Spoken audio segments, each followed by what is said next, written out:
En Nochebuena, mi hijo se rió y dijo, ¿sigues en ese viejo basurero, mamá?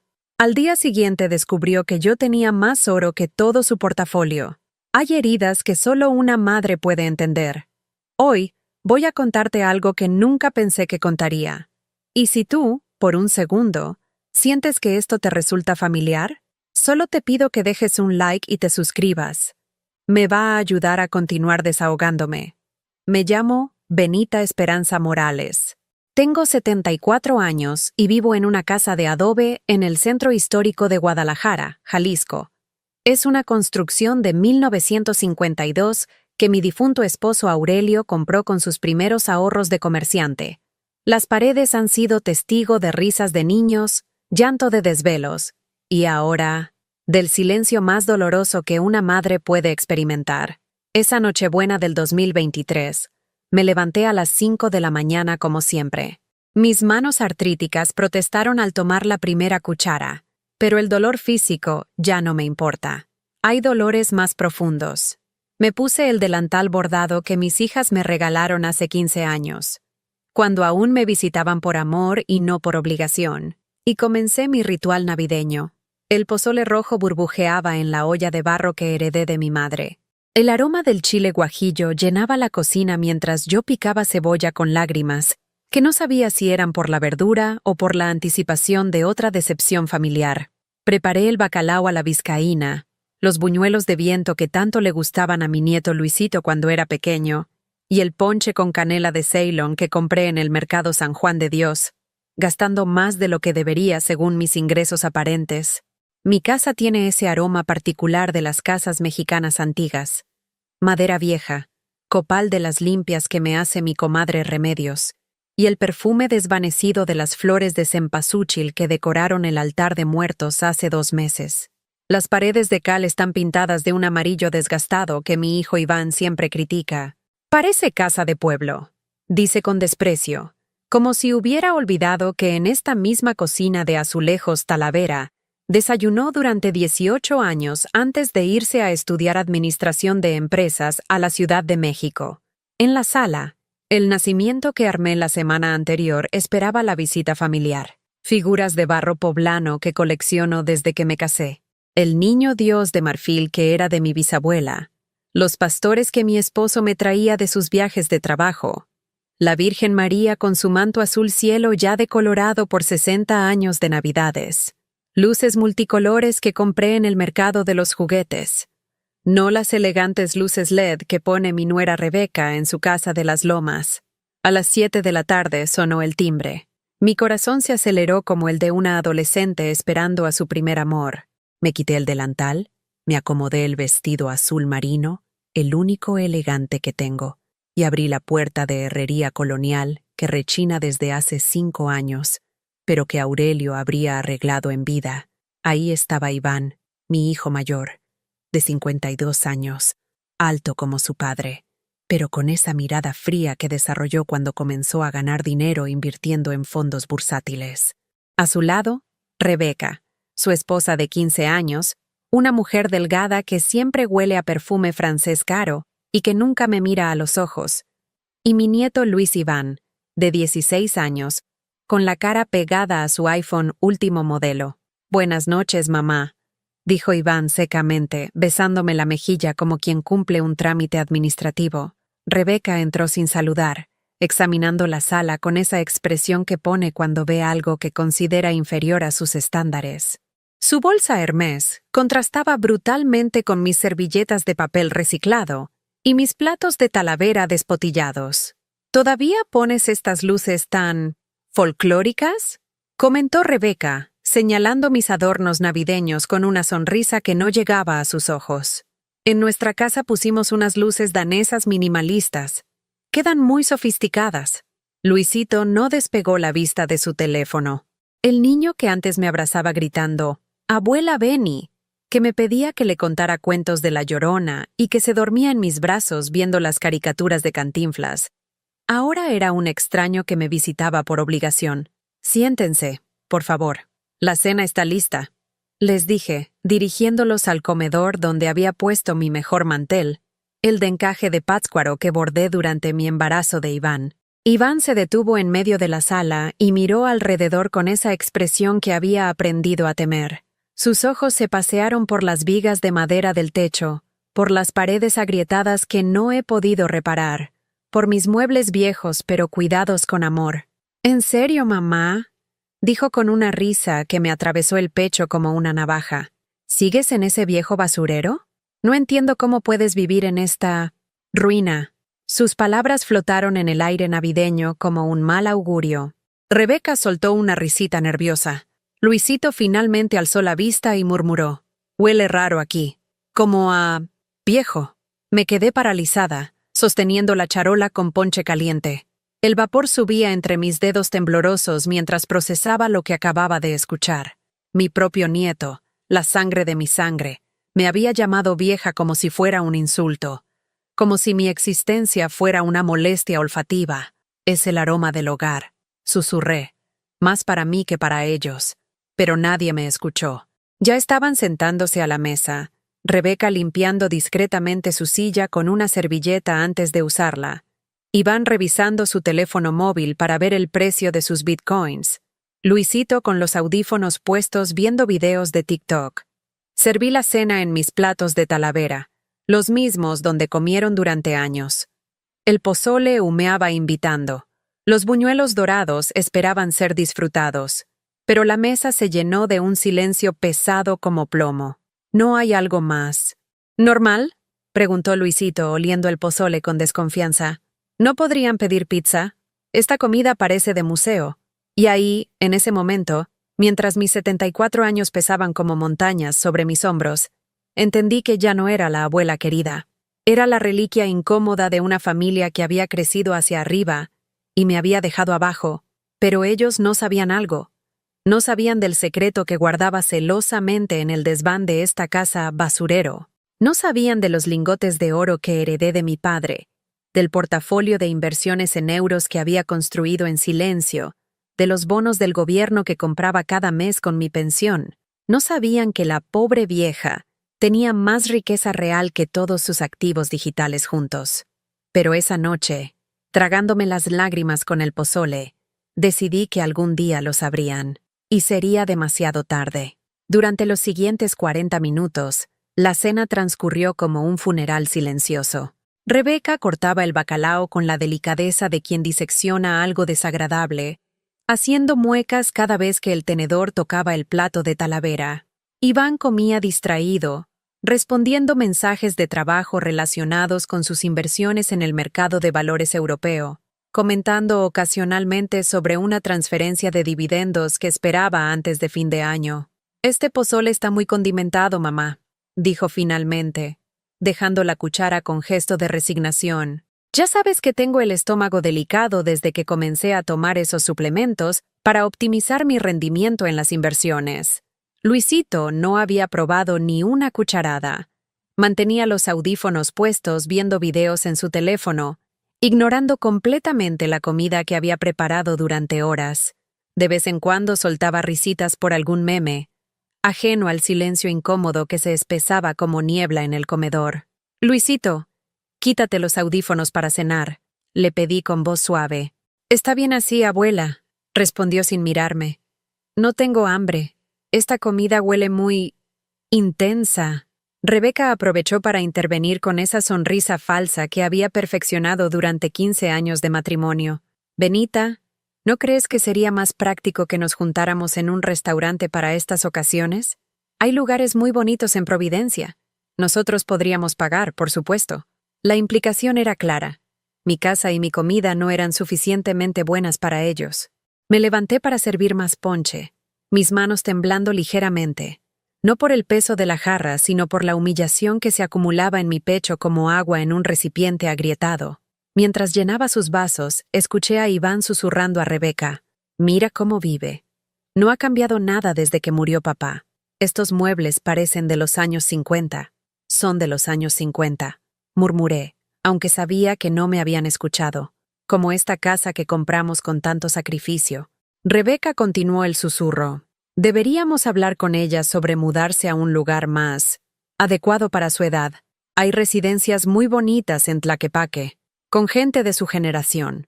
El ponche se derramó ligeramente sobre el mantel de encaje. Mis dedos ya no respondían con la precisión de antes. Geriátrico. Esa palabra había flotado en el aire como una sentencia de muerte social. Para ellos, yo ya no era Benita, la mujer que había criado 3 hijos trabajando doble turno en la tienda de abarrotes de mi compadre Jesús. Era un problema a resolver, un estorbo a reubicar. ¿Recuerdan cuando hacíamos la piñata navideña aquí en el patio? Pregunté, tratando de rescatar algún vestigio de los recuerdos felices.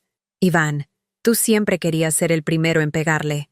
Iván levantó la vista del teléfono por primera vez en 20 minutos. Sí, mamá. Éramos niños. Ahora tengo un portafolio de inversiones que supervisar. El mercado asiático abre en unas horas y necesito revisar mis posiciones en criptomonedas. ¿Criptomonedas? Pregunté, fingiendo ignorancia. ¿Eso es seguro? Rebeca soltó una risa condescendiente. Ay, Benita. Son conceptos muy complicados. Iván maneja millones en activos digitales. No es algo que... Bueno, es muy técnico para explicar. Me quedé callada, pero por dentro sonreí. Si supieran que yo había comprado mis primeros bitcoins en 2019, cuando valían $8,000 cada uno. Si supieran que mi ignorancia había sido mi mejor inversión. Después de la cena, se acomodaron en la sala. Iván conectó su laptop a mi televisión vieja para mostrarle a Luisito algo sobre sus inversiones bursátiles. Una presentación llena de gráficos y números que el muchacho siguió con más interés del que había mostrado por la cena familiar. Mira, hijo. Aquí tenemos nuestro capital en fondos indexados europeos, decía Iván señalando la pantalla. Y esta es nuestra cartera de cripto, Ethereum, Bitcoin, algunas altcoins más especulativas. En total, nuestro patrimonio líquido ronda los 2 millones de pesos. Luisito asintió impresionado. ¿Y con eso podríamos comprar el Tesla que vimos el otro día? Claro, pero hay que ser inteligente con el dinero, no como... Iván se detuvo, mirándome de reojo. No como la gente que no entiende de inversiones. Me retiré a la cocina para lavar los platos. El agua tibia calmaba el dolor en mis articulaciones, mientras frotaba los restos de bacalao pegados en la vajilla. Desde ahí podía escuchar sus conversaciones sobre rendimientos, tasas de interés y planes para un viaje a Europa financiado con las ganancias de sus últimas operaciones bursátiles. ¿Y si compramos una casa más grande?, sugería Rebeca. Con ese dinero que tenemos en los fondos de inversión, podríamos dar el enganche para algo en Country Club. Primero necesitamos que mamá entienda que esta casa ya no tiene sentido, respondió Iván, bajando la voz pero no lo suficiente. Podríamos venderla, ayudarla a mudarse a algo más modesto y usar la diferencia para expandir nuestro portafolio. Venderla. Mi casa, el lugar donde Aurelio y yo habíamos construido nuestros sueños, donde había dado a luz a mis 3 hijos cuando no había dinero para el hospital privado, donde había consolado sus pesadillas y celebrado sus primeros pasos. Para ellos era simplemente un activo inmobiliario a liquidar. Dejé de lavar platos. Mis manos se quedaron inmóviles bajo el agua jabonosa, mientras las lágrimas que había contenido toda la noche finalmente encontraron su camino por mis mejillas arrugadas. No eran lágrimas de tristeza solamente, sino de una rabia silenciosa que comenzaba a brotar desde un lugar muy profundo de mi ser. A las 11 de la noche se prepararon para irse. Luisito se despidió con un beso rápido en la mejilla, ya con la chamarra puesta y las llaves del coche en la mano. Gracias por la cena, abuela. Estuvo... interesante. Rebeca me dio un abrazo frío, de esos que se dan cuando hay testigos. Cuídate mucho, Benita. Ya no estás para tanto ajetreo. Deberías descansar más. Iván fue el último en despedirse. Me abrazó con esa mezcla de culpa y prisa que caracterizaba todas sus muestras de afecto. Mamá, después hablamos bien. Necesitamos tomar decisiones importantes sobre tu futuro. Mi futuro, repetí, saboreando las palabras. Sí, ya no puedes seguir viviendo como si tuvieras 30 años. Esta casa es demasiado grande para ti sola, y francamente, muy cara de mantener para tus ingresos. Se fueron dejando tras de sí el aroma de perfume caro y la sensación de que había sido tolerada en mi propia casa. Me quedé parada en el umbral de la puerta, viendo cómo las luces traseras de su BMW se perdían entre las calles empedradas del centro histórico. Regresé a la sala. Los platos seguían sobre la mesa, las servilletas arrugadas, migajas de buñuelos esparcidas sobre mi mantel de encaje. El nacimiento me miraba desde su rincón. El niño Dios de marfil parecía testigo silencioso de mi humillación. Tomé una fotografía que tenía sobre la repisa. Era de la Navidad de 1998, cuando Iván tenía 27 años y acababa de conseguir su primer trabajo en el banco. En la imagen, él me abrazaba sonriendo, con Luisito bebé en brazos. Yo llevaba el mismo delantal bordado de esta noche, pero mi sonrisa era genuina. Mis ojos brillaban con esperanza. 25 años después, el mismo hijo que me abrazaba con gratitud en esa foto, me había llamado vieja y había sugerido vender mi casa como si fuera un bien raíz más en su cartera de inversiones. Guardé la fotografía en el cajón del aparador y subí lentamente las escaleras de madera que crujían bajo mis pies. En mi recámara, me quité el vestido azul marino y me puse mi camisón de algodón blanco, el que uso desde hace 10 años porque es suave contra mi piel sensible. Antes de acostarme, caminé hasta la ventana que da al patio interior. Ahí está el naranjo que Aurelio plantó cuando nació Iván, ahora cargado de frutos que nadie viene a cosechar. Las luces navideñas del vecino se reflejaban en los azulejos del pozo colonial, creando un juego de colores que me tranquilizaba. Pero esa noche, mientras me acostaba en la cama matrimonial donde había dormido sola durante 12 años, una idea comenzó a tomar forma en mi mente. Una idea que tenía que ver con el baúl de madera que guardaba en el desván, con los papeles que nadie más conocía, con la herencia de mi padre que había invertido sabiamente durante décadas. Mañana llamaría a Rodrigo, mi abogado de confianza. Era hora de que mi familia supiera quién era realmente Benita Esperanza Morales.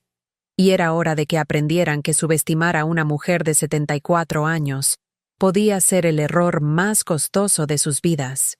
Los días que siguieron a esa Nochebuena fueron como caminar por un desierto emocional. Me levantaba cada mañana a las 5:30, como había hecho durante 50 años, pero ahora el silencio de la casa resonaba diferente. No era el silencio pacífico de la soledad elegida, sino el eco hueco de la soledad impuesta.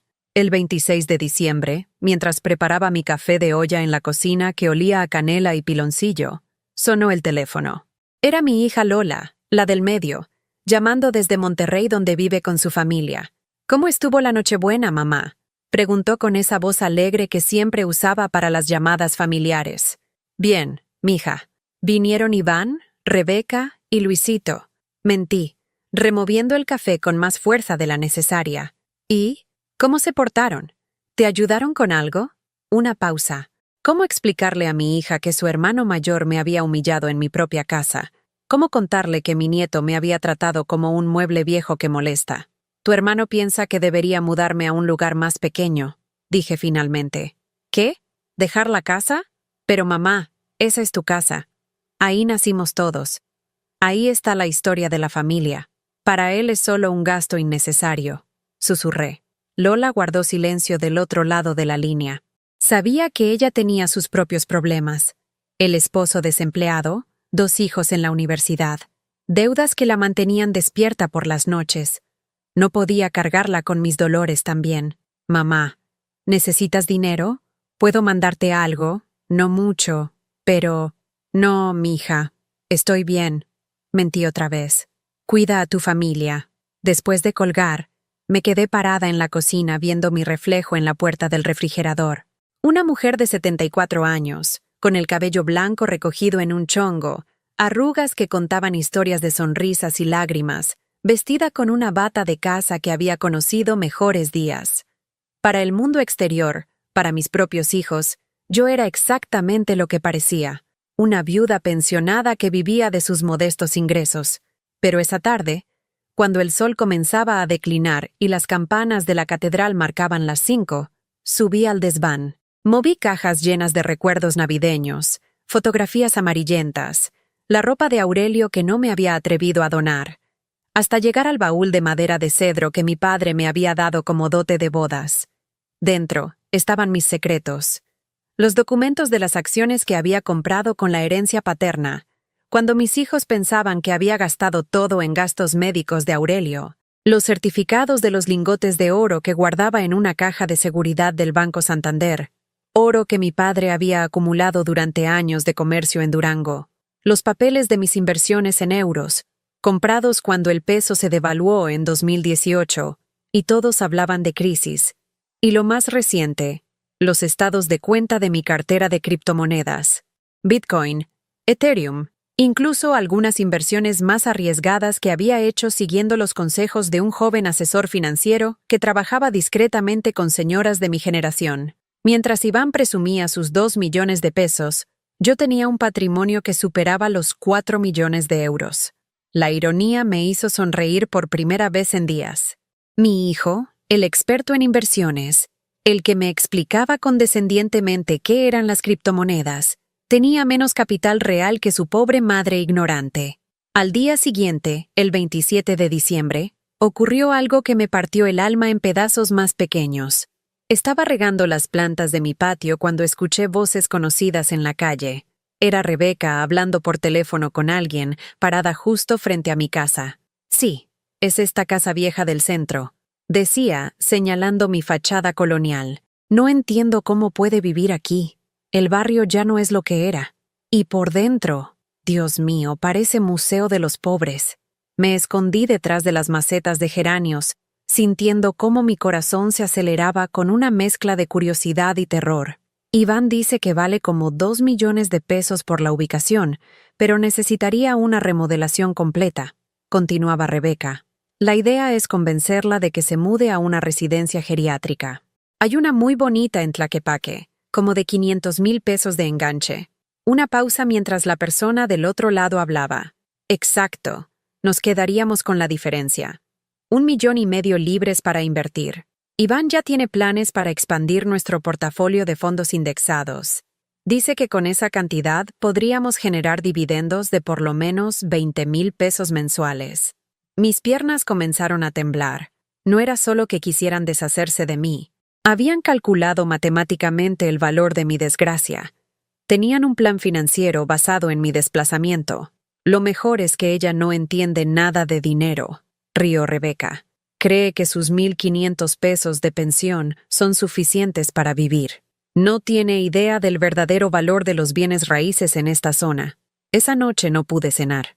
Me quedé sentada en mi silla mecedora, la misma donde había amamantado a mis 3 hijos, mirando las paredes de mi casa como si las viera por primera vez.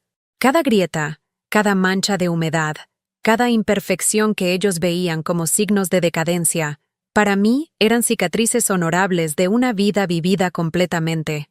En esa pared había un agujero pequeño donde Iván había clavado un clavo para colgar su diploma de la primaria. En esa esquina, Lola había dibujado con crayón una familia feliz cuando tenía 6 años, y yo nunca tuve corazón para borrarlo. En esa ventana había puesto papel de China rojo durante las fiestas patrias de 1987, cuando México ganó la Copa América y toda la cuadra celebró hasta el amanecer. Cada centímetro de esta casa contenía memoria, amor, historia familiar. Pero para Iván y Rebeca era solo un activo a liquidar, un obstáculo entre ellos y sus ambiciones financieras. El 28 de diciembre, Día de los Inocentes, la ironía del calendario me golpeó como una bofetada, porque yo había sido la inocente durante demasiado tiempo.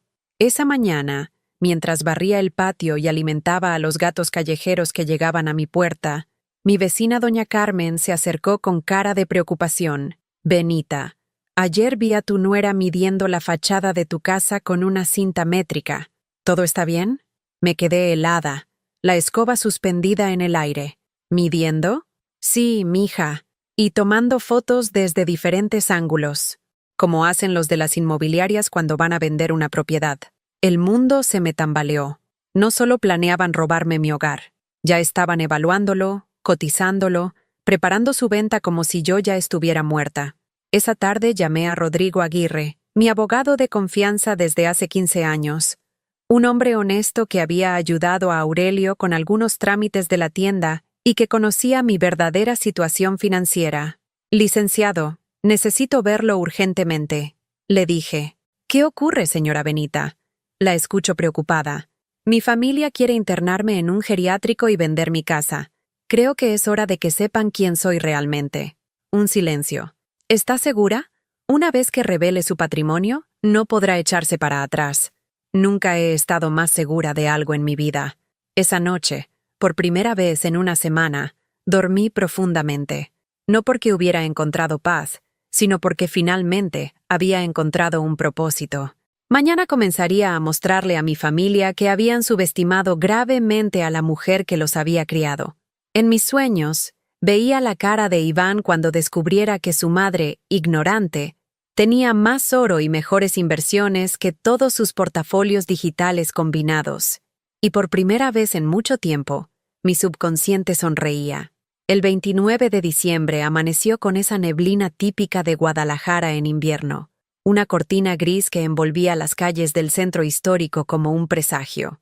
Me vestí con mi mejor ropa, el traje sastre azul marino que había comprado para el funeral de Aurelio y que solo usaba en ocasiones solemnes.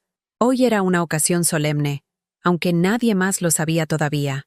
Rodrigo Aguirre llegó puntual a las 10 de la mañana.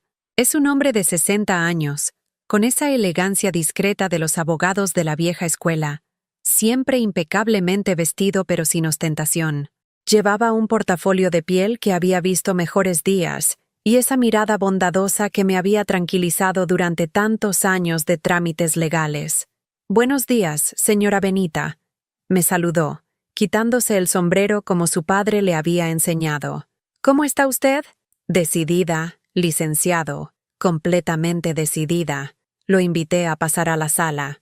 Había preparado café de olla y pan dulce de la panadería de Don Chema, esos rituales de hospitalidad que mi madre me había enseñado y que jamás abandonaría, sin importar las circunstancias. Rodrigo conocía mi verdadera situación financiera, porque había manejado las inversiones de mi padre y posteriormente las mías, pero nunca habíamos hablado de mi familia. «Cuénteme qué está pasando», me dijo, acomodándose en el sillón que había sido de Aurelio. Le expliqué todo: la Nochebuena humillante, las conversaciones sobre el geriátrico, el plan para vender mi casa, las mediciones secretas de Rebeca. Con cada palabra que salía de mi boca, veía cómo la expresión de Rodrigo se endurecía. «Señora Benita, esto es muy grave, no solo desde el punto de vista legal, sino moral», me dijo sacando una libreta del portafolio. «¿Ellos tienen algún poder legal sobre usted? ¿Algún documento firmado?» «Nada. Soy completamente independiente legalmente». «Bien, entonces vamos a proceder con el plan que discutimos por teléfono». Justo en ese momento, como si el universo hubiera conspirado para crear el momento perfecto, sonó el timbre. Por la ventana vi el BMW de Iván estacionándose frente a mi casa. Venía solo, sin Rebeca ni Luisito. «Perfecto», murmuró Rodrigo. «¿Está lista para esto?» Mi corazón latía como tambor de banda de guerra, pero asentí. Era hora. Iván entró con esa sonrisa falsa que había perfeccionado para las visitas de cortesía. Llevaba uno de sus trajes caros, probablemente financiado con las ganancias de sus últimas inversiones en fondos bursátiles. «Hola, mamá. ¿Cómo has estado?» Me besó la mejilla mecánicamente. Luego notó a Rodrigo. «¿Y usted es?» «Rodrigo Aguirre, abogado de su señora madre», respondió Rodrigo, levantándose para estrechar la mano de Iván. «Un placer conocerlo». Vi cómo la cara de Iván cambió inmediatamente. Esa expresión de alarma que ponen los hijos cuando sospechan que sus padres están tomando decisiones sin consultarles. «¿Abogado? ¿Para qué necesitas un abogado, mamá?», preguntó, dirigiéndose a mí pero sin quitarle los ojos a Rodrigo. «Siéntate, mijo», le dije señalando el sillón frente a nosotros. «Tenemos cosas importantes que discutir». Iván se sentó rígido, con esa postura defensiva que adoptaba cuando presentía problemas. Sus ojos saltaban entre Rodrigo y yo, tratando de descifrar qué estaba pasando. «Mira, mamá, si esto es por lo que hablamos la otra noche, no tienes que ponerte dramática. Solo queremos lo mejor para ti», comenzó con esa voz condescendiente que tanto odiaba. «Rebeca y yo hemos estado viendo opciones, y hay lugares muy bonitos donde podrías estar más cómoda». «¿Te refieres al geriátrico de Tlaquepaque?», pregunté directamente. Se sonrojó. No esperaba que supiera los detalles específicos de sus planes. Bueno, sí, es una residencia muy elegante. Tendrías compañía de gente de tu edad, actividades, cuidado médico las 24 horas. Y ustedes se quedarían con el dinero de la venta de mi casa para expandir su portafolio de inversiones. Completé la frase. Iván palideció. Sus ojos se dirigieron inmediatamente a Rodrigo, como si quisiera evaluar qué tanto sabía el abogado de sus planes. Mamá, no sé qué te han dicho, pero nosotros solo queremos protegerte. Esta casa es demasiado grande para ti, muy cara de mantener. Hijo, lo interrumpí con voz firme. Antes de continuar con esa conversación, hay algo que necesitas saber sobre mi situación real. Rodrigo abrió su portafolio y sacó una carpeta gruesa llena de documentos. Los colocó sobre la mesa de centro, entre las tazas de café y el pan dulce que nadie había tocado. Su madre me ha pedido que le presente un resumen de su patrimonio actual, dijo Rodrigo con voz profesional, para que tenga una imagen completa antes de tomar cualquier decisión sobre su futuro. Iván frunció el ceño. ¿Patrimonio? Mamá, tú vives de tu pensión. ¿De qué patrimonio están hablando? Rodrigo desplegó el primer documento. Comencemos con las inversiones en oro. Su señora madre posee actualmente 5 lingotes de oro puro de 400 onzas troy cada uno, depositados en la caja fuerte del Banco Santander. Al precio actual del oro, esto representa aproximadamente 890.000 euros. Vi cómo la mandíbula de Iván se desencajaba lentamente. ¿Qué dijiste? Continuemos. Siguió Rodrigo imperturbable. Cartera de inversiones en acciones europeas. 1. 2 millones de euros distribuidos en fondos indexados alemanes, bonos del gobierno español y participaciones en empresas tecnológicas francesas. Iván se había quedado completamente inmóvil, como si el cerebro se le hubiera desconectado. Inversiones en criptomonedas, continuó Rodrigo. 47 bitcoins adquiridos entre 2019 y 2021, 230 ethers y una cartera diversificada de altcoins. Valor actual aproximado, 1.8 millones de euros. Esto es imposible, murmuró Iván. Mamá, ¿de dónde? De tu abuelo, le respondí con calma. La herencia que ustedes creyeron que había gastado en medicinas para su papá. De mis ahorros de toda la vida. De ser más inteligente con el dinero de lo que ustedes jamás imaginaron. Rodrigo mostró el último documento. Propiedades adicionales. 2 departamentos en renta en la colonia americana, un local comercial en el centro histórico y un terreno de 5 hectáreas en las afueras de Tequila. Valor total estimado, 650.000 euros. El total del patrimonio de su señora madre, concluyó Rodrigo, asciende a 4.54 millones de euros. Aproximadamente 98 millones de pesos mexicanos al tipo de cambio actual. El silencio que siguió fue sepulcral. Iván me miraba como si fuera un fantasma, como si la mujer que había conocido toda su vida hubiera desaparecido y en su lugar estuviera sentada una extraña multimillonaria. No entiendo, susurró finalmente. ¿Por qué vivir así si tienes tanto dinero? Porque quería saber quiénes me amaban por lo que soy, no por lo que tengo, le respondí, sintiendo una mezcla de tristeza y liberación. Quería saber si mis hijos me visitarían aunque creyeran que era una vieja pobre sin nada que ofrecerles. Mamá, nosotros. Ya obtuve mi respuesta. Lo corté suavemente. Iván se levantó tambaleándose, como si hubiera recibido un golpe físico. Caminó hasta la ventana. Se quedó ahí varios minutos procesando la información. Cuando se volteó, sus ojos estaban llenos de lágrimas. ¿Qué puedo hacer para arreglar esto?, preguntó con voz quebrada. Era la primera vez en años que escuchaba vulnerabilidad real en la voz de mi hijo. Parte de mí, la parte maternal que nunca moriría, quiso consolarlo inmediatamente, pero otra parte, la parte que había sido humillada y despreciada, sabía que las lágrimas llegaban demasiado tarde y por las razones equivocadas. Primero, le dije, vas a cancelar cualquier plan que tengas sobre mi casa. Segundo, vas a explicarle a tu esposa que su suegra no es la vieja inútil que ella pensaba. Y tercero, hice una pausa, mirándolo directamente a los ojos. Vas a decidir si quieres una relación real conmigo o prefieres seguir fingiendo que me amas mientras planeas cómo sacar provecho de mi supuesta pobreza. Iván se desplomó en el sillón, hundiendo la cara entre las manos. Y por primera vez en mi vida, yo tenía todo el poder. Los siguientes 3 días fueron un torbellino de llamadas telefónicas, visitas inesperadas y súplicas desesperadas. Iván había salido de mi casa ese 29 de diciembre como un hombre derrotado, pero aparentemente había decidido que la guerra no había terminado. La primera llamada llegó esa misma noche, a las 11:15. Era Rebeca, con esa voz melosa que usaba cuando necesitaba algo importante. «Benita, ¿cómo estás, querida?» Iván me contó sobre la reunión con el abogado. «Qué maravillosa sorpresa saber que has sido tan previsora con tus finanzas». Previsora. Como si mis décadas de trabajo y sacrificio fueran un golpe de suerte. «¿Qué necesitas, Rebeca?», le pregunté directamente. «Bueno, creo que hubo un malentendido enorme. Nosotros nunca quisimos que te sintieras... Bueno, ya sabes. Solo queríamos cuidarte. Y ahora que sabemos que tienes esta increíble fortuna, bueno, podemos hacer tantas cosas juntas».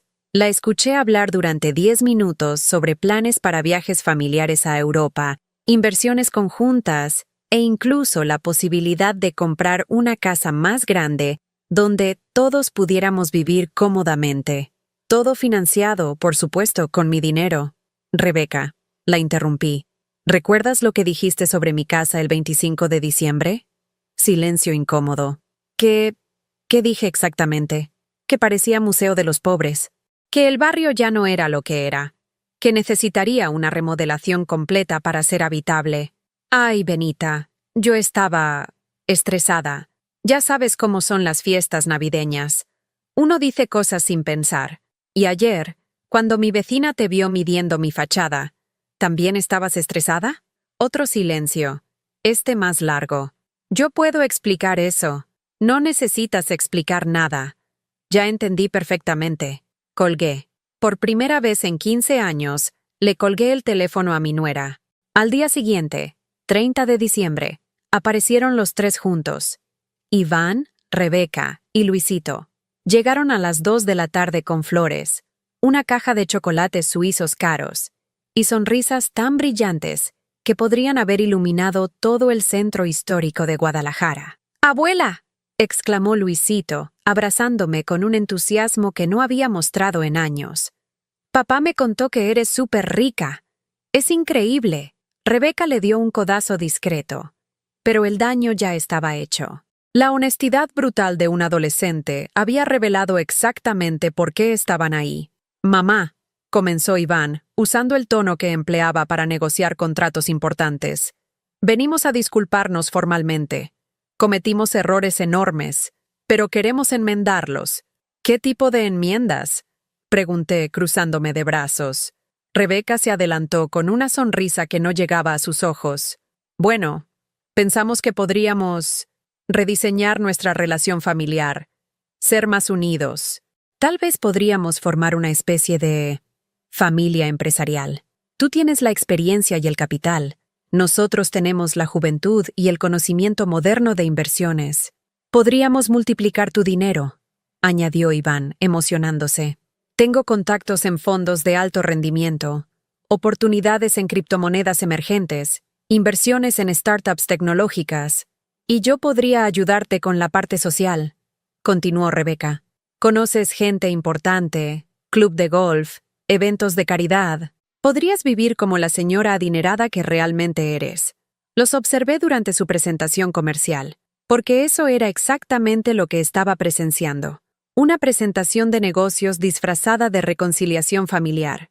Habían calculado mi valor, identificado mi utilidad, y venían a negociar los términos de mi nueva función en sus vidas.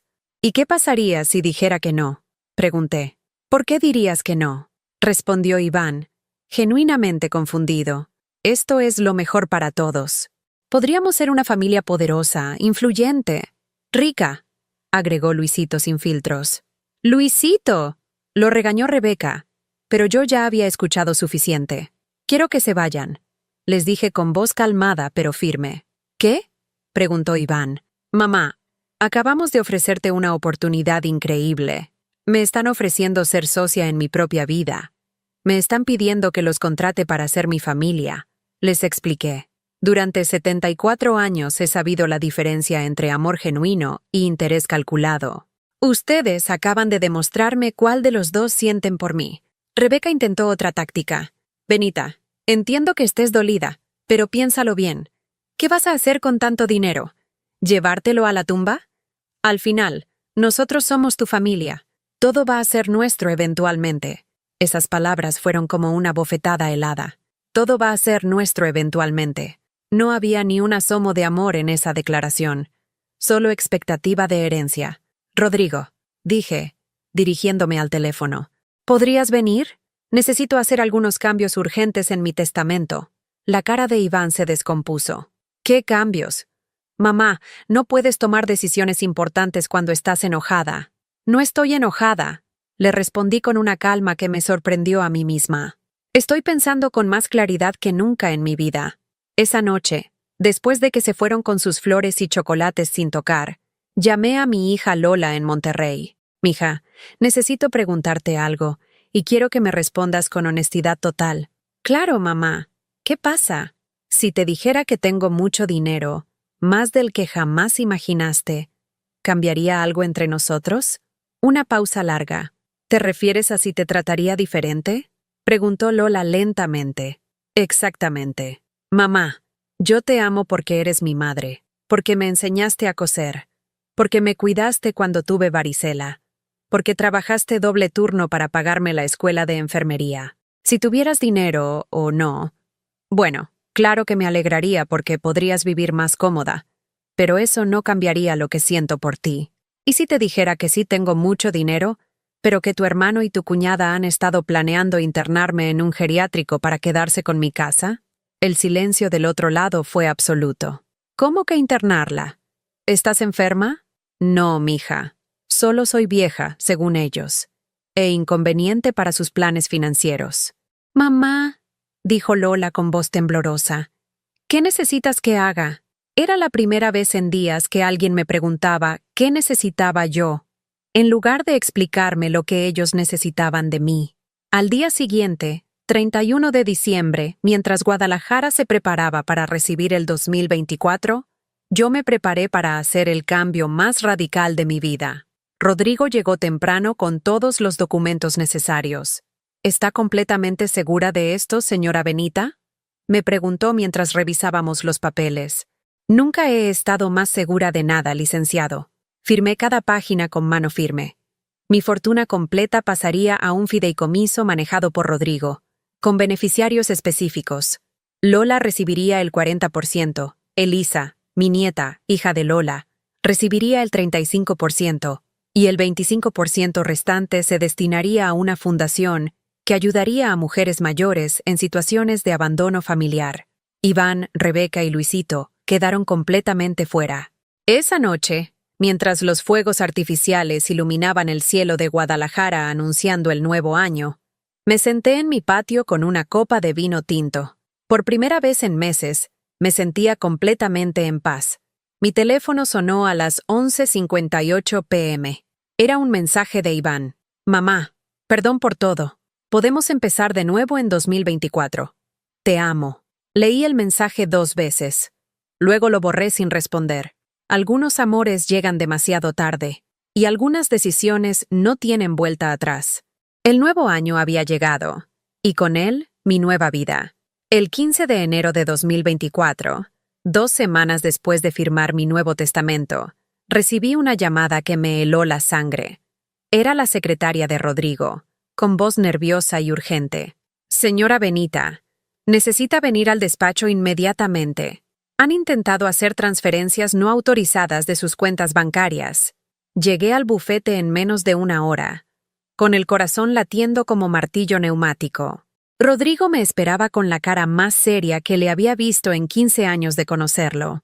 Siéntese, señora Benita, me dijo, señalando la silla frente a su escritorio. Lo que voy a contarle es muy grave. Desplegó varios documentos sobre la mesa. Eran formularios bancarios, solicitudes de transferencia, documentos que reconocí inmediatamente. Llevaban mi firma. O algo que se parecía mucho a mi firma. A las 3 de la madrugada del 12 de enero, alguien intentó transferir 5 millones de euros de su cuenta principal a una cuenta en el banco BBVA, a nombre de Iván Morales Hernández, explicó Rodrigo. Por fortuna, habíamos establecido protocolos de seguridad adicionales después de nuestra reunión, y el banco bloqueó la operación. Las manos me temblaron mientras examinaba los papeles. Mi propia firma, falsificada con una precisión que me aterrorizó. ¿Cuánto tiempo habían estado practicando? ¿Cuántas veces habían trazado mi nombre hasta perfeccionarlo? Hay más, continuó Rodrigo. También intentaron acceder a su caja de seguridad en el Banco Santander usando una identificación falsificada. El gerente los detuvo porque recordaba que usted había venido personalmente la semana anterior para actualizar las medidas de seguridad. Me recosté en la silla, sintiendo como si el aire se hubiera espesado hasta hacerse irrespirable. No era solo que hubieran intentado robarme. Habían planeado cuidadosamente despojarme de todo lo que tenía. ¿Cómo obtuvieron acceso a mis datos bancarios? Pregunté con voz ahogada. Su hijo tiene llaves de su casa, respondió Rodrigo. Probablemente fotografió sus documentos personales durante alguna de sus visitas.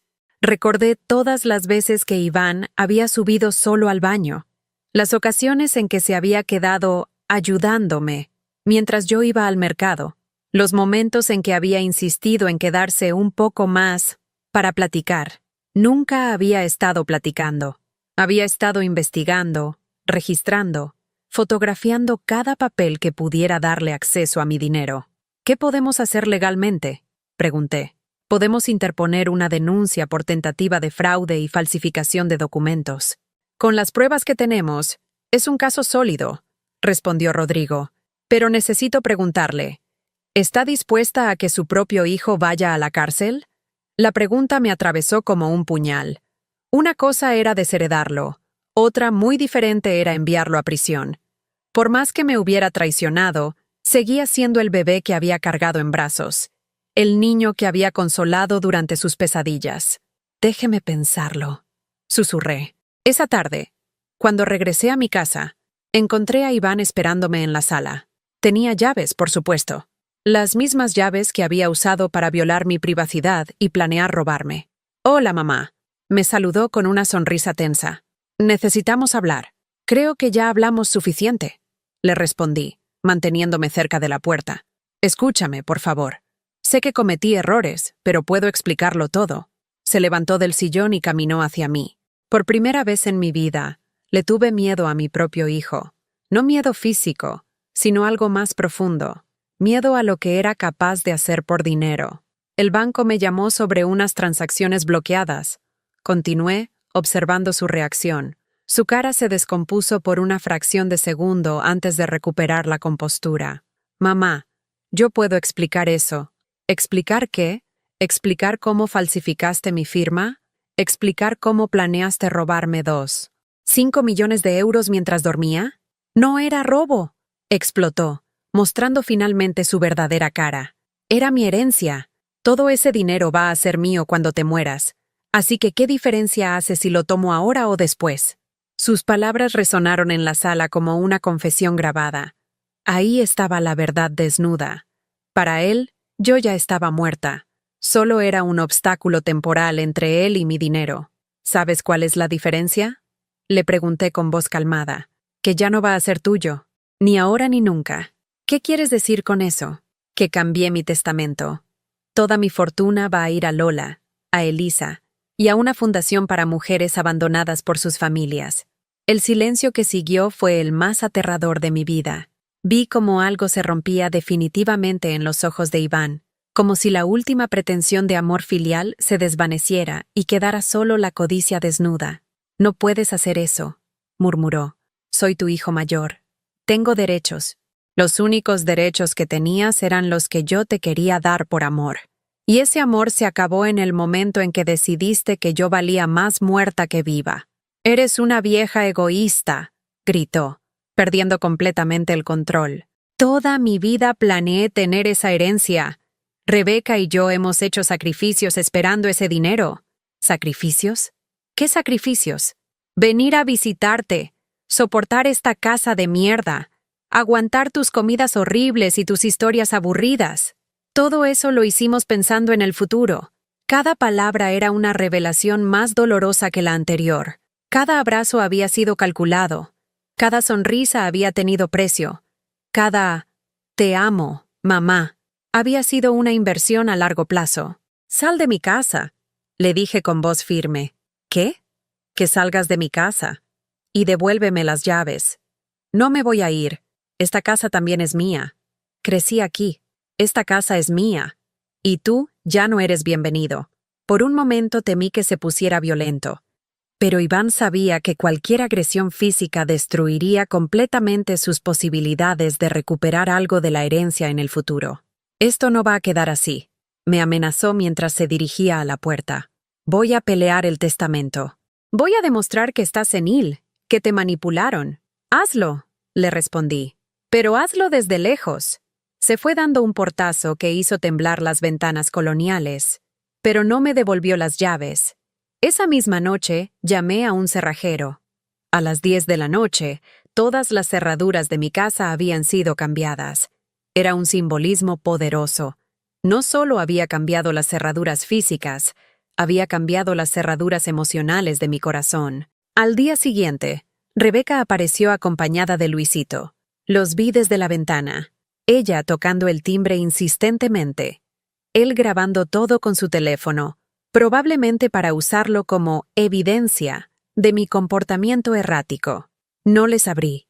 Me quedé sentada en mi silla mecedora, tomando té de manzanilla, escuchando cómo Rebeca gritaba desde la calle. «Benita, sabemos que estás ahí. Abre la puerta. Tenemos que hablar como familia». Familia. Esa palabra había perdido todo significado para mí. Después de una hora de gritos y amenazas, se fueron, pero Rebeca dejó una carta metida por debajo de la puerta. La leí esa noche. «Benita, entendemos que estés confundida y lastimada, pero lo que estás haciendo no es justo. Luisito es tu nieto. Tiene derecho a su herencia. No puedes castigar a un niño inocente por los errores de sus padres. Si no reconsideras tu decisión, nos veremos obligados a tomar medidas legales para proteger los derechos de nuestro hijo». Arrugué la carta y la tiré a la basura. Luisito había dejado de ser niño inocente el día que me llamó vieja apestosa en mi propia casa. Esa noche, mientras las campanas de la catedral marcaban las 12, me di cuenta de algo extraordinario. Por primera vez en décadas, estaba completamente sola en mi casa, pero no me sentía sola. Me sentía libre. La guerra había comenzado oficialmente, pero yo tenía algo que ellos nunca habían tenido. La verdad de mi lado, y suficiente dinero para defenderla hasta el final. Y por primera vez en mi vida, tenía ganas de pelear. La mañana del 3 de febrero amaneció con un sol radiante que se filtraba por las ventanas de mi recámara como una promesa de nuevos comienzos. Me levanté a las 6, pero no con la pesadez de los últimos meses, sino con una energía que no había sentido en años. Había dormido profundamente por primera vez en semanas, sin sobresaltos, sin pesadillas sobre gente tocando mi puerta o falsificando mi firma. Me vestí con especial cuidado. No el traje azul marino del funeral, sino un vestido floreado que había comprado años atrás y nunca me había atrevido a usar porque Rebeca había comentado que era demasiado juvenil para mi edad. Me peiné diferente, dejando mi cabello blanco suelto en lugar del chongo severo de siempre. Me puse los aretes de perlas que Aurelio me había regalado en nuestro 20º aniversario, guardados en una cajita durante años porque no tenía ocasiones especiales para usarlos. Hoy todo era una ocasión especial. Hoy comenzaba oficialmente mi nueva vida. Bajé a la cocina y preparé café de olla, pero esta vez agregué canela buena, la cara, no la económica que había estado comprando por costumbre. Puse música en el radio. Boleros de Agustín Lara que no había escuchado desde que Aurelio murió, y me permití bailar sola en mi cocina mientras el aroma del café llenaba la casa. A las 9 sonó el teléfono. Era Lola, llamando desde Monterrey con esa alegría contagiosa que siempre tenía en la voz. «Buenos días, mamá. ¿Cómo amaneció?» «Como nueva, mija, completamente renovada. Me da mucho gusto escucharla así. Oiga, Tengo una noticia que le va a emocionar. Elisa quiere hablar con usted. Mi nieta Elisa, de 22 años, estudiante de veterinaria en la Universidad de Nuevo León. La única de mis nietos que me escribía cartas a mano, que me mandaba fotos de los animales que curaba en sus prácticas, que me llamaba Abuela Benny, con genuino cariño. Abuela. Escuché su voz cristalina del otro lado de la línea. Mamá me contó todo. No puedo creer lo que le hicieron el tío Iván y Rebeca. Ya pasó, mi amor. Lo importante es el presente. Abuela, yo quiero ir a visitarla. Tengo vacaciones la próxima semana y quiero conocer realmente la casa donde creció mamá, donde usted ha vivido toda su vida. Y quiero que me platique historias de cuando era joven, de cuando conoció al abuelo. Sus palabras me llegaron al corazón como una caricia tibia. ¿Cuánto tiempo había pasado desde que alguien quería escuchar mis historias, conocer mi vida, no solo obtener algo de mí? Claro que sí, mi niña. Esta casa estará abierta para ti siempre. Esa tarde, por primera vez en meses, salí de casa no por necesidad, sino por placer. Caminé por las calles del centro histórico como si las viera con nuevos ojos. Me detuve en la Plaza de la Liberación, qué nombre tan apropiado, y me senté en una banca a observar a la gente. Familias paseando con niños que corrían entre las palomas, parejas de enamorados tomándose fotos frente a la catedral, turistas admirando la arquitectura colonial que yo había dado por sentada durante décadas. Todos viviendo sus vidas con esa intensidad que yo había olvidado que existía. Entré a la librería Gandhi, que estaba en Avenida Juárez. Había pasado frente a ella miles de veces en mis idas al mercado, pero nunca había entrado. ¿Para qué? Iván siempre decía que leer era pérdida de tiempo a mi edad. Recorrí los pasillos tocando los libros, leyendo títulos, descubriendo mundos que había ignorado por considerarlos no apropiados para mí. Compré 3 libros. Uno de poesía de Sor Juana Inés de la Cruz, uno sobre la historia de las mujeres en México, y una novela romántica que me había llamado la atención. Cuando la cajera, una muchacha de unos 20 años, me vio con mis selecciones, sonrió genuinamente. «Excelentes selecciones, señora. ¿Es para regalar?» «No, mi niña. Son para mí». «Qué maravilloso. Me encanta ver a personas de su edad que siguen curiosas y leyendo. Personas de mi edad». Antes esa frase me habría dolido. Me habría recordado mis limitaciones. Ahora me sonaba como reconocimiento de sabiduría, de experiencia, de derecho ganado a hacer lo que se me diera la gana. Salí de la librería y crucé la calle hacia una boutique que siempre había admirado desde lejos. Se llamaba Esperanza, como mi segundo nombre, y tenía en el escaparate vestidos hermosos que jamás me había atrevido a probar. Entré tímidamente. La dependienta, una señora elegante de unos 50 años, me recibió con cortesía profesional. «Buenas tardes. ¿En qué puedo ayudarla?» «Quiero verme bien», le dije con una honestidad que me sorprendió. «Tengo 74 años y quiero vestirme como la mujer que soy, no como la que otros esperan que sea». Su sonrisa se transformó en algo genuino y cálido. «Señora, permítame decirle que llegó al lugar correcto». Durante la siguiente hora, probé vestidos, blusas, pantalones que jamás habría considerado antes, colores que Rebeca habría calificado de inadecuados para mi edad, estilos que Iván habría criticado como muy llamativos. Me vi en el espejo y por primera vez en años me gustó lo que veía. No era una vieja tratando de parecer joven. Era una mujer madura que había decidido brillar con su propia luz. Compré 3 conjuntos completos, zapatos cómodos pero elegantes, y un perfume francés que olía a gardenias y libertad. Cuando saqué mi tarjeta de crédito para pagar, la dependienta notó mi apellido. «¿Morales? ¿De casualidad conoce a Iván Morales? Trabajo con él en algunas inversiones». «Es mi hijo», respondí simplemente. «Qué coincidencia. Él siempre habla de lo orgulloso que está de tener una madre tan...». Se detuvo, claramente recordando las descripciones que Iván habría hecho de mí. «Tan querida. ¿Qué les ha contado de mí?» La mujer se sonrojó, dándose cuenta de que había metido la pata. «Bueno, él menciona que usted es muy tradicionalista, que prefiere la vida sencilla». «Tradicionalista. Código para pobre y sin estilo». Me reí con genuina diversión. Mi hijo no me conoce tan bien como cree. Esa noche, mientras me probaba mi nueva ropa en casa, sonó el timbre. Por la ventana había una joven que no reconocí. Era morena, de unos 25 años, muy arreglada, con un bebé en brazos. Abrí la puerta con cautela. ¿Señora Benita?, preguntó con voz nerviosa. Soy Carmen, la novia de Luisito. Mi nieto de 16 años tenía novia y un bebé. Información que mi familia había considerado irrelevante compartir conmigo. Pase, mi niña, le dije, notando cómo temblaba ligeramente. Señora, vine porque Luisito me contó lo que pasó, lo del dinero, lo del testamento, y yo quería que supiera que nosotros nunca supimos que usted tenía dinero. Se sentó en mi sala cargando al bebé, un niño hermoso de unos 8 meses, con los ojos grandes de la familia Morales. Este es Sebastián, me dijo. Es bisnieto de usted.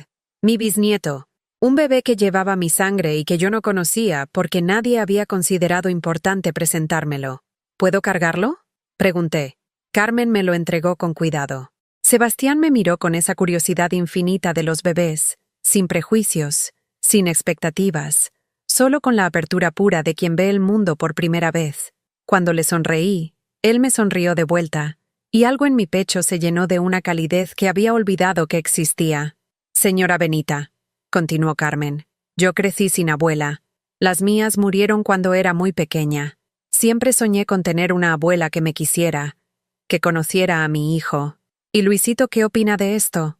Él está confundido. Sus papás le dijeron que usted los odia ahora, que se volvió malvada por dinero. Pero yo les dije que eso no podía ser cierto, que las abuelas no se vuelven malvadas de la nada. Pasé la siguiente hora conociendo a Carmen, escuchando cómo se había enamorado de mi nieto en la preparatoria, cómo habían luchado cuando ella quedó embarazada, cómo trabajaba en una cafetería para mantener a su bebé mientras Luisito terminaba la escuela. Era una muchacha trabajadora, honesta, con esa determinación que reconocí porque yo la había tenido a su edad. Carmen, le dije cuando se preparaba para irse, quiero que sepas que las puertas de esta casa están abiertas para ti y para Sebastián siempre, sin importar lo que pase con el resto de la familia. Se fue llorando de agradecimiento, pero antes me dejó su número de teléfono. Esa noche, acostada en mi cama con mis libros nuevos y el aroma de mi perfume nuevo llenando la habitación, me di cuenta de algo extraordinario. Había comenzado a construir una nueva familia, no basada en sangre o obligación, sino en afecto genuino y respeto mutuo. Tenía a Lola, que me amaba incondicionalmente, a Elisa, que quería conocer mis historias, a Carmen y Sebastián, que necesitaban una abuela real, y me tenía a mí misma, redescubierta, renovada, lista para vivir la vida que siempre había merecido. Por primera vez en 74 años me sentía completamente libre para ser quien realmente era, y quien realmente era, descubrí, era extraordinaria. 6 meses después, un caluroso día de agosto de 2024, me encontraba sentada en la terraza del Hotel Casa Grande, en el centro histórico de Guadalajara, tomando café y leyendo el periódico, cuando vi una noticia que me hizo sonreír con una mezcla de satisfacción y melancolía. Empresa de inversiones local enfrenta demandas por mal manejo de fondos de clientes. Iván Morales Hernández, director de Inversiones Morales y Asociados, está siendo investigado por la Comisión Nacional Bancaria por presuntas irregularidades en el manejo de portfolios de alto rendimiento. Dejé el periódico sobre la mesa de hierro forjado y observé la fuente colonial que burbujeaba frente a mí. La vida tiene formas curiosas de balancear las cuentas pendientes. Mientras Iván luchaba con las consecuencias de sus decisiones financieras cuestionables, yo había encontrado una paz que no tenía precio. Mi casa se había transformado en algo que jamás imaginé, un hogar lleno de vida real. Carmen venía 3 veces por semana con Sebastián, quien ya caminaba y me llamaba Visa, con esa sonrisa que iluminaba cualquier día gris. Le había acondicionado el cuarto de huéspedes con una cuna, juguetes educativos importados, y todo lo que un bisnieto merecía tener. Carmen había dejado su trabajo en la cafetería, Le ofrecí pagarle los estudios de administración de empresas que siempre había soñado cursar, y ahora manejaba una pequeña inversión que hice a su nombre, un fondo de 200.000 euros que le generaba dividendos suficientes para vivir cómodamente mientras estudiaba. Era mi forma de asegurarme de que mi bisnieto creciera con oportunidades, no con carencias. Luisito había venido a verme una vez en junio, sin sus padres. Llegó tímido, avergonzado, con esa torpeza de los adolescentes que saben que metieron la pata, pero no están seguros de cómo arreglarlo. Abuela, yo quería disculparme. Me había dicho, parado en mi sala como si fuera territorio extranjero. Mis papás me dijeron cosas sobre usted que no eran ciertas. ¿Cómo qué cosas, mijo? Que se había vuelto loca por dinero, que nos odiaba, que había decidido castigarnos porque no la visitábamos suficiente. Me quedé callada, dejando que procesara sus propias palabras. Pero Carmen me contó la verdad. Me contó cómo la tratamos en Nochebuena, las cosas que dijimos. Sus ojos se llenaron de lágrimas. Abuela, yo no sabía que usted tenía sentimientos. Para mí era solo la abuela, como un mueble que siempre había estado ahí. Su honestidad brutal me dolió y me conmovió a la vez. Al menos era honesto, lo cual era más de lo que podía decir de sus padres. ¿Y ahora qué piensas, Luisito? Que quiero conocerla realmente. No por dinero ni nada de eso. Solo porque es mi abuela y yo nunca le di oportunidad de serlo. Le di esa oportunidad. Venía los sábados por la tarde, a veces con Carmen y Sebastián, a veces solo. Le enseñé a jugar dominó como me había enseñado mi padre. Le conté historias de cuando Guadalajara era más pequeña, de cómo había conocido a su abuelo en una kermes de la iglesia. Le mostré fotografías de cuando su papá era niño, antes de que el dinero se volviera más importante que las personas. La relación con Lola había florecido de maneras que no esperaba. Vino a visitarme en mayo con toda su familia, y por primera vez pude ser la abuela generosa que siempre había querido ser. Les pagué un hotel 5 estrellas en lugar de hacerlos dormir en mi sala, los llevé a los mejores restaurantes de la ciudad, y les di a sus hijos, mis otros nietos, el dinero suficiente para comprarse lo que quisieran en Plaza del Sol. Pero lo más importante fue ver cómo Lola me miraba, no con lástima, no con obligación, sino con orgullo genuino. «Mamá, está usted irreconocible», me había dicho mientras paseábamos por Tlaquepaque, comprando artesanías que realmente me gustaban en lugar de cosas que creía que podía permitirme. Se ve poderosa, poderosa. Esa palabra resonó en mí durante días, porque era exactamente lo que me sentía, no solo por el dinero, sino por haber recuperado el control de mi propia narrativa. Elisa había cumplido su promesa de visitarme. Pasó una semana entera en julio, durmiendo en mi casa, ayudándome en el jardín, escuchando mis historias con esa atención que solo dan las personas que realmente te aman. Le regalé los aretes de perlas de Aurelio, los que había usado por primera vez el día que decidí renacer, y le conté el secreto de la receta del mole que había sido transmitida por 4 generaciones de mujeres morales. «Abuela», me había dicho la noche antes de irse, «cuando termine la carrera, quiero mudarme a Guadalajara. Quiero estar cerca de usted, conocer más historias, aprender más recetas. Quiero que el bebé que tenga algún día conozca a su bisabuela». También había usado parte de mi patrimonio para establecer la Fundación Esperanza Morales para mujeres mayores en abandono. Rodrigo me ayudó a estructurarla legalmente, y ya habíamos ayudado a 8 señoras que estaban en situaciones similares a la que yo viví. Les proporcionábamos asesoría legal, apoyo emocional y, en casos extremos, recursos financieros para que pudieran vivir con dignidad. Una de ellas, doña Socorro, de 78 años, había sido literalmente echada de su casa por una nuera que quería quedarse con la propiedad.